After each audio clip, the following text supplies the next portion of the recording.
মেয়েটা বসে কিছুক্ষণ বাতাস করলো, একদম জামাই আদরের মতো, মানে জানো নতুন জামাই বাড়িতে এসেছি এরকম ভাবে মোটামুটি আমাকে আপ্যায়ন করা হলো। রাত্রি কিন্তু প্রায় 9টা বেজে আসলো শ্মশান ঘাটে এখনো। এরপরে সময়টা ছিল 1990-91। তো হঠাৎ করে ইচ্ছে হয়েছিল ভারতবর্ষের পুরী, মানে উড়িষ্যা জোনের মধ্যে পুরী, ভারতবর্ষে উড়িষ্যাতে পুরীতে জগন্নাথ মন্দির ভ্রমণ করতে যাব। আর জগন্নাথ মন্দিরে অনেকেই যায়, তীর্থযাত্রায় যায়। আমারও একবার ইচ্ছে হলো যে আমি একবার তীর্থযাত্রায় গিয়ে তীর্থটা করে আসি। তীর্থযাত্রায় গিয়েছিলাম উড়িষ্যায় জগন্নাথ মন্দিরে। ট্রেনে উঠেছিলাম, মানে কলকাতা দিয়ে রওনা হয়েছিলাম, কলকাতা থেকে ট্রেনে রওনা হয়ে তো চলে গেছিলাম আরেক জায়গা ভুলে। কোথায় যে গিয়েছিলাম সেটা আমার এখন মনে পড়ছে না। মাঝ রাস্তায় যখন নামলাম, তো নামার পর দেখি কাছাকাছি কোনো স্টেশনও ছিল না। তো হঠাৎ করে ইচ্ছে হলো যে এই ট্রেনে উঠে যাই। জিজ্ঞেস করলাম ট্রেন প্যাসেঞ্জার যারা আছে যে এই ট্রেনটা কোথায় যাবে। তো তারা বললো এই ট্রেনটা উড়িষ্যায় পুরীতে যাবে। আরে আমারও তো ইচ্ছে হয়ে আছে পুরীতে যাব। চিন্তা করলাম যে প্যাসেঞ্জাররা যখন বলছে, যাত্রীরা যখন বলছে এটা উড়িষ্যায় পুরীতে যাবে, তো চিন্তা করলাম যে টিকিট হোক আর না হোক উঠে বসে যাই। আমি উঠে বসে গেলাম, আমার কিন্তু টিকিটও হয় নাই। সেই ট্রেন আমি জিজ্ঞেস করলাম কত ঘন্টা লাগবে, তো বললো মোটামুটি 18 ঘন্টা মতন ট্রেনটা লাগবে। 18 ঘন্টা যখন ট্রেনটা লাগবে, তো সেই ট্রেন তো বুঝতেই পারছেন যে একটা ট্রেনে যদি 18 ঘন্টা, যেখান থেকে উঠলাম এখান থেকে উড়িষ্যায় মানে পুরীতে যেতে 18 ঘন্টা লাগবে, সে 18 ঘন্টা ট্রেন জার্নি হলে তাহলে কত দূরত্ব হবে। আমি কিন্তু সাহস করে উঠে পড়লাম, টিকিট কিন্তু নাই। তো ওখানে যারা ট্রেনে কেয়ারটেকার যারা আছে তাদের বললাম যে 18 ঘন্টা জার্নি তো আমার কি করে যাব, দাঁড়িয়ে বসে তো কোথাও উপায় নেই। তারা ছোট্ট একটা কাঠের চেয়ার একদিকে আছে, সে চেয়ারটা বললো যে আপনি এটাতে বসে যান। তো আমি বললাম আমি কিন্তু টিকিট করিনি। প্রায় ঘন্টা 2-3 পর ট্রেন কর্তৃপক্ষ আসলো টিকিট চেক করতে। আমি বললাম যে দাদা আমি তো উঠে পড়েছি, টিকিট তো আমার নাই, আমার তো পুরীতে যেতে হবে, কি করব। তো তারা বলল যে আপনাকে তো ফাইন করে দেওয়া উচিত। তো তারা আমার মুখের দিকে তাকিয়ে বেশ কিছুক্ষণ কথা বলে যে এক কাজ করেন, আপনার ফাইন টাইন করতে হবে না, আপনি 18 টাকা দেন। আমার ঠিক 18 টাকা না 36 টাকা ঠিক মনে পড়ছে না, হয় 18 অথবা 36, এই দুটোর মধ্যে একটা হবে। এই টাকাটা দেন, আমি আপনাকে একটা টিকিট করে দিচ্ছি। তার মানে স্ট্যান্ডিং টিকিট আর কি। এই টিকিটটা করে আমি মোটামুটি বসে থাকলাম। পুরীতে পৌঁছালাম 18 ঘন্টা পর। 18 ঘন্টায় লোকাল ট্রেনটা মানে থামতে থামতে যাচ্ছে, আমি তো বসেই আছি ট্রেনে, খাওয়া দাওয়া কিছু করছি, কখনো করছি না। খাওয়া দাওয়া মানে যেখানে থামে সেখানে টুকটাক এটা ওটা কিনে নিই, কখনো মানে ঠিক মতন পাই, কখনো পাই না। যাই হোক, পুরীতে পৌঁছালাম এক সময়, তখন বাজে রাত্রি 3টা। এই রাত্রি 3টায় যখন পুরী থেকে নামছি, দেখি আমার মতন অনেকেই তারা আসলেই তীর্থযাত্রায় এসছে। আমি তো ভাই ট্রাভেলার তীর্থযাত্রা, আমি বুঝতেই পারছেন যে আমি কি বললাম, যে আমার ইচ্ছা হয়েছিল ট্রাভেল করতে করতে যে তীর্থযাত্রায় যাব। আমি উঠেছিলাম ট্রেনে। তাই যখন 3টার সময় পুরী স্টেশনে নামলাম, নামার পরে দেখলাম যে অনেকেই তীর্থযাত্রায় এসছে। তীর্থযাত্রায় যখন আসলো রাত 3টার সময়, আমি কোথায় যাব? 3টার সময় তো যাওয়ার কোথাও জায়গা নাই। পুরী স্টেশনেই মোটামুটি ভোর 5টা পর্যন্ত কাটিয়ে দিলাম। 5টা পর্যন্ত পুরী স্টেশনে কাটাবার পরে চিন্তা করলাম যে এবার যাওয়া যায়। তো মোটামুটি একটা রিক্সা ধরে আমি চলে গেলাম জগন্নাথ মন্দিরের কাছে। জগন্নাথ মন্দিরে যখন পৌঁছালাম তখন মোটামুটি সকাল 6টা বেজে আসছে, 5:30 কি 6টা বাজে। তো সকাল 6টা যখন বেজে এসছে, কোথায় থাকবো এখন? আমার পাশে দেখতে পাচ্ছি জগন্নাথ মন্দির। তো সকালে একটা পুজো দিয়ে তারপর দেখি কোথাও ওঠা যায় কিনা। তো আমি চিন্তা করলাম যে হাঁটাহাঁটি করি। তো হাঁটাহাঁটি করে খাবো কোথায়? তো 1-2 জন আমার কাছে দেখা করতে আসলো যে দাদা কলকাতা থেকে এসছেন? আমি হ্যাঁ কলকাতা থেকে এসছি। তো বলে পুজো দেবেন? আমি হ্যাঁ পুজো তো অবশ্যই দেবো, তীর্থযাত্রায় এসে পুজো দেবো না তা তো হয় না। পুজো দেওয়ার জন্যে তারা আমাকে উৎসাহিত করলো।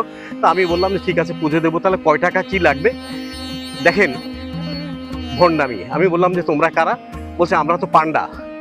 তা আমি বললাম যে ও আচ্ছা আচ্ছা তোমরা তো পান্ডা, তাহলে তোমরা তো পুজো দেওয়ার কাজটা মোটামুটি তোমরাই করো। তো আমি ওকে বললাম তোমরা যদি পান্ডা হও তাহলে পুজো তো দেওয়ার দায়িত্ব তোমাদেরই পড়ে, তো কয় টাকা দেবো? পুজো দিতে 5 টাকা লাগবে। আমি বললাম এই 5 টাকার কি কি হিসাব আমাকে একটু বোঝাবে? তো বললো যে 1 টাকার প্রসাদ আর 4 টাকা দক্ষিণা। দেখেন 5 টাকার মধ্যে 1 টাকার প্রসাদ আর 4 টাকা দক্ষিণা। তো 1 টাকার প্রসাদ আর 4 টাকার দক্ষিণা। আমি বললাম যে এই 1 টাকার প্রসাদ আর 4 টাকার দক্ষিণা মানে ব্যাপারটা বুঝলাম না। বলে 1 টাকা ভগবানের প্রসাদ দেবো আর 4 টাকা পান্ডা নেবে। তো পান্ডা তো ওরা। তা আমি বললাম যে এখানেও ভগবান ঠকাচ্ছ, কি সুন্দর পান্ডা তোমরা। আরে তুমি যদি পান্ডা হয়ে থাকো, আমি তো ব্রাহ্মণ, পান্ডা ব্রাহ্মণে খুব বেশি তফাৎ নেই, অলমোস্ট সেম। তো আমি বললাম যে ঠিক আছে, তো এটা উল্টো হলে হয় না যে 1 টাকার দক্ষিণা আর 4 টাকার প্রসাদ? বলে না না না, এভাবে হবে না, আমরা তো পান্ডা, পান্ডাদের 4 টাকা দক্ষিণা লাগবে আর 1 টাকার প্রসাদ ভগবান সন্তুষ্টির জন্য। আমরা 1 টাকা দিলে কি ভগবান সন্তুষ্টি হবে? ভগবান কি ছোটতেই সন্তুষ্টি হয়ে যায়? ঠিক আছে, কিছু বললাম না। আমি বললাম যে ঠিক আছে থাক, অসুবিধা নেই, আমিও তো ব্রাহ্মণ, তো মোটামুটি আমার পুজোটা আমি সেরে নেব। আমি ওকে পুজো করতে দিলাম না। আমি চলে গেলাম যে মুখ হাত ধুয়ে কোথাও একটু খাওয়া দাওয়া করে ঘন্টাখানেক রেস্ট করে তারপর মন্দিরের দিকে আবার আসবো। ওর থেকে পুজোর ব্যবস্থা করলাম না, চিন্তা করলাম যে ঠিক আছে থাক, আমি আর এর সঙ্গে পুজো নেই। চলে গেলাম একটা হোটেলে। হোটেল তো ঠিক না, মোটামুটি ছোট ছোট হোটেল বলতে হবে বা গেস্ট হাউস। চলে গেলাম সেই গেস্ট হাউসে। আমি কাউন্টারে যখন দাঁড়ালাম জিজ্ঞেস করলাম যে ভাই, আমার তো একটা দিন থাকার জন্য একটা ব্যবস্থা দরকার। তো বলে যে দেখেন আপনাকে দিতে পারি, তো শুধু আজকের জন্যেই। তো আজকে আবার রাত্রে আপনাকে থাকতে দিতে পারবো না, কারণ কলকাতা থেকে বুকিং করা আছে, ওরা আসবে। তো আপনি দিনটুকু সন্ধ্যা পর্যন্ত থাকতে পারেন। তো আমি জিজ্ঞেস করলাম কত টাকা দিতে হবে? তো বললো দাদা একটু বেশি পড়বে। তা হলো ঠিক আছে দাদা, তো কত বেশি পড়বে, আমি তো অ্যামাউন্টটা জানতে চাই, তো একটু বলেন না। বলে যে আপনাকে 40 টাকা দিতে হবে। বাবা, 40 টাকা একটা বিরাট বড় অ্যামাউন্ট আমার কাছে চাইলো। তো ওই একটা রুম ডরমেটারি আর কি, তার মানে একটা রুমের মধ্যে 4-5 জন থাকে, 40 টাকা দিয়ে। তো আমাকে বললো যে আপনাকে একাই 40 টাকা দিয়ে এই দিনের জন্য রুমটা নিতে হবে। তো আমি চিন্তা করলাম 40 টাকা, আরে আমি তো ট্রাভেলার, আমি তো টাকা নিয়ে গেছি খরচা করার জন্যই। 40 টাকা দিয়ে রুমটা নিয়ে নিলাম। তার মধ্যে থেকে মোটামুটি আমার স্নান সেরে নিলাম। তো স্নান টান করে মোটামুটি ফ্রেশ হয়ে বেরিয়ে পড়লাম। তো ঘন্টাখানেক রেস্ট করে, আরে ট্রাভেল করতে এসছি, এত রেস্ট করার তো কোনো দরকার নেই। মোটামুটি স্নান টান সেরে তো আমি বেরিয়ে পড়লাম, বাইরে খেলাম। তো বাইরে মোটামুটি ওখানে সবজি টবজি ভাত যা পাওয়া যায়। তো মোটামুটি পান্ডা হোটেল ছিল আর কি, পান্ডা খাবার দোকান। তো পান্ডাদের দোকানে গিয়ে খেলাম। খাওয়ার পরে আমি মন্দিরের কাছে গেলাম, আরেকটা পান্ডা ঠিক করলাম যে আমি তো ভিতরে যাব।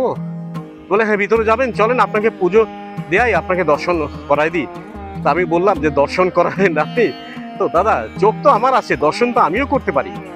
তখন আমি বললাম যে তুমি তো পান্ডা, তোমরা সবাই এখানে পান্ডা, আর আমি তো ব্রাহ্মণ, তো যাই হোক দর্শন তো আমিও করতে পারি। আচ্ছা ঠিক আছে, লাগবে না। আমি গেটে গেলাম।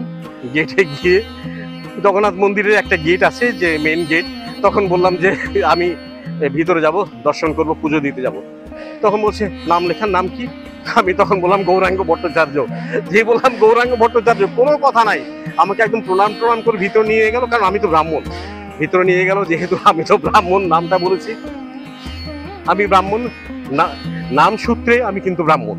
তো গৌরাঙ্গ ভট্টাচার্য বলার পর আমাকে নিয়ে গেল, চন্দন তিলক লাগাই দিল, মোটামুটি যা আমাকে করলো। আমিও মানে দক্ষিণা টক্ষিণে যেখানে যা টুকটাক দেবার আমি দিলাম। এই রীতিনীতিগুলো আমি খুব ভালোভাবেই জানি, কারণ আমি পড়াশোনা করেছি এর উপরে। আর সবচেয়ে বড় ব্যাপার কি, যে আমার কাছে চিরদিন একটা জিনিস মাথায় ঢুকে আছে, ধর্ম বড় জিনিস নয়, বড় জিনিস হচ্ছে মানুষটা। আমি ধর্মকে প্রাধান্য দেওয়ার চেয়ে মানুষকে প্রাধান্য দিই সবসময়।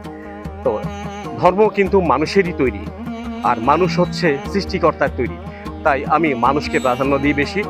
হোটেলে আসলাম, আমাকে বললো দাদা আপনার তো ছেড়ে দিতে হবে, যেহেতু কলকাতা থেকে আসবে, আপনাকে তো বলেছিলাম শুধু দিনে থাকতে দেব। ঠিক আছে ভাই, কি আশ্চর্য, নিয়তির যা খেলা, আমাকে তো হোটেলটা ছেড়ে দিতে হলো। সন্ধ্যার সময় হোটেল ছেড়ে দিলাম, তখন সন্ধ্যা 6টা কি 7টা বাজে, সূর্য ডুবে যাচ্ছে। মোটামুটি সূর্য ডুবে গেছে প্রায় সন্ধ্যা 7টার সময়। আমি হোটেলটা ছেড়ে দিলাম। ছেড়ে দেওয়ার পর এখন কোথায় যাব, কোথায় থাকবো তা জানি না। প্রত্যেকটা হোটেল বা রেস্ট হাউস সবগুলি বুক করা, যেহেতু কলকাতা থেকে যারা দর্শনার্থী আসবে, যারা তীর্থে আসবে, তারা তো বুক করেই রেখেছে। আমি হাঁটা আরম্ভ করলাম।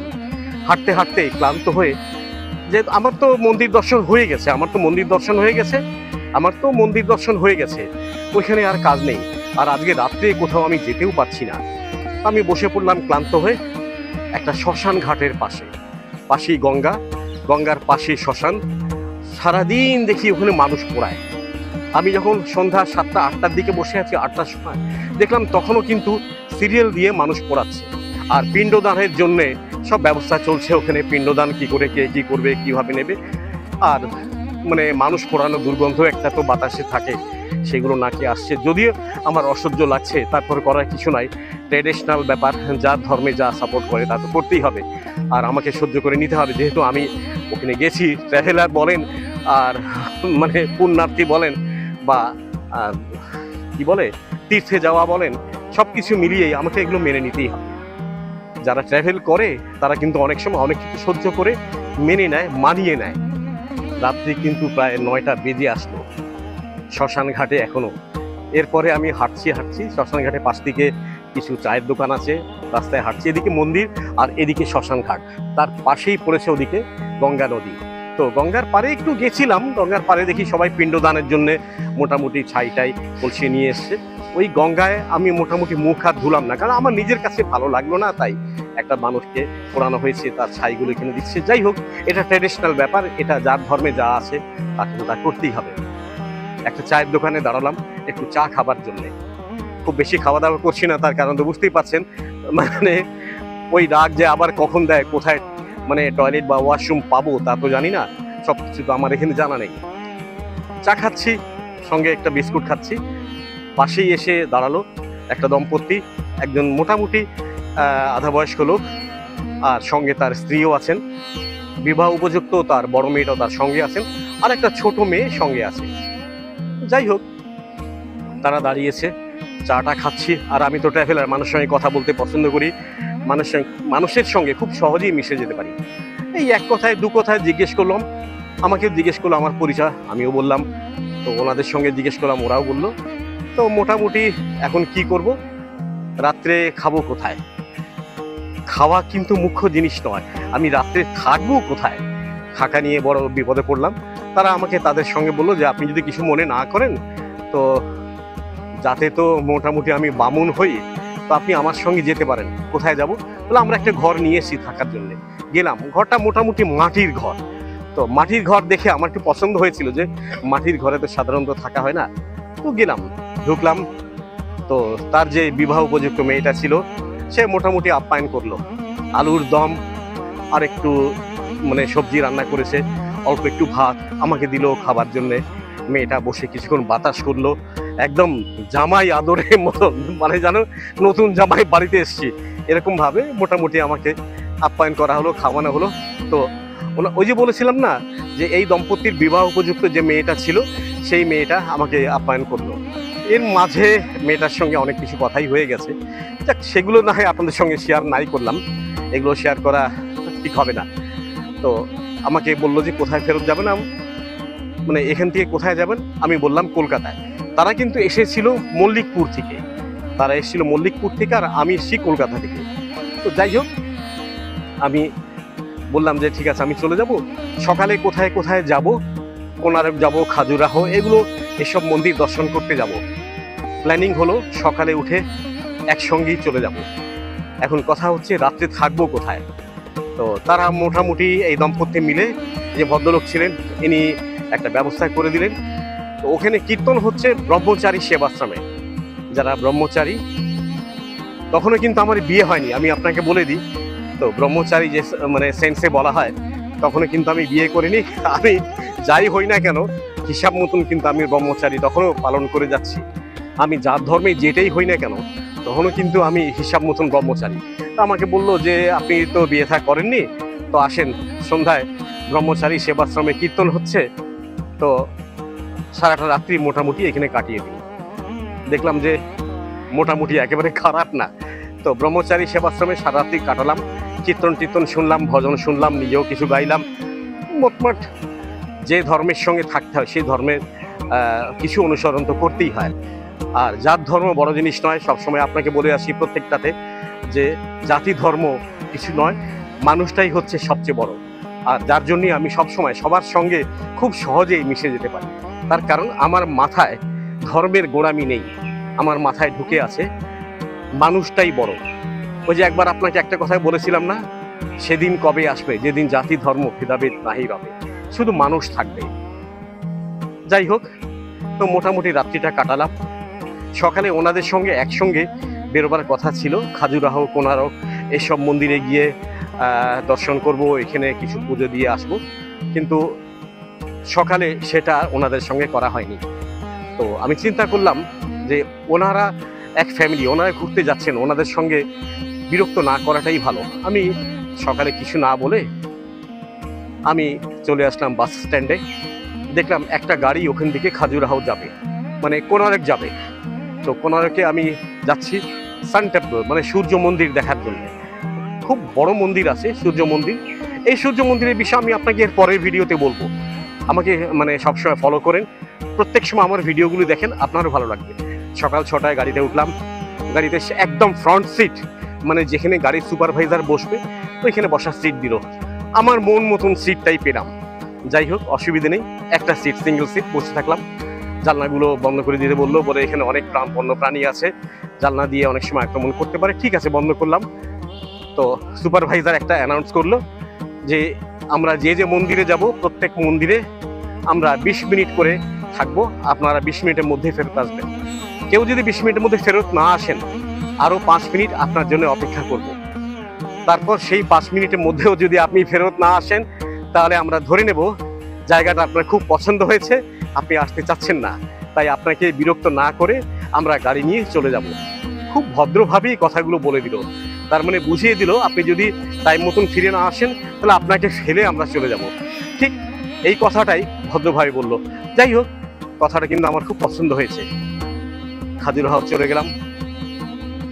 এর পরের ভিডিওতে আপনাকে খাজুরাহ সম্পর্কে বা কোনারক মন্দির সম্পর্কে বলবো, আমার সঙ্গেই থাকবেন। ভিডিওটা এখানেই শেষ করি, আগামীতে আপনার সঙ্গে আবার দেখা হবে আরেকটা ভিডিওতে। ভালো থাকুন, সুস্থ থাকুন, আগামীতেও আমার সঙ্গেই থাকুন।